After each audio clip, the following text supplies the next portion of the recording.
It is the fear of immigration that's working in the favour of Brexit, and that's the word coming in from Lord Meghnad Desai in an exclusive interview with CNBC-TV18 Sanjay Suri. Desai also added that India will not be impacted from Britain exiting the EU, and Britain will need to rely more on India if the exit does happen. Listen in. The Brexit campaign, which nobody gave much credence to, has really been gaining a lot of ground. Especially they have made immigration the big issue. And to some extent, the numbers are not only very large, but every day the things which are happening in the English Channel, people smuggling and so on, are fueling the fears of what might happen. But immigration is a national issue even today. It is not something decided by the EU. It's Parliament here that takes a call on that and sets policy. Now, the thing is that migration within the EU has to be free under the single market rules. So anybody from Romania, Bulgaria, Hungary, Poland can come and work here if they want to. And the complaint has been they don't come to work, they only come to claim welfare, which is not true.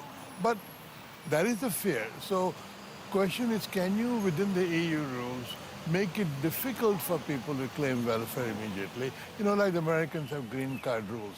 And Cameron thought he had got some concession like that, but that has not convinced anybody. And to say that, oh, if you do Brexit, there'll be chaos and uncertainty, that hasn't really worked as well as a fear of immigration. In the event of a Brexit, what would happen to India's business and trade relations with the UK and with EU countries? I think India is unaffected, except in as much as if Indian firms wanted to use UK as a base to going into the EU, that is then blocked. But India will become more important for UK. Well, so the Brexit fear and uncertainty continues. US markets are trading lower today amidst concerns over exactly that. The Brexit vote, of course, is on the 23rd. That's the Nasdaq, Dow and the S&P 500 all trading in the red at this point in time.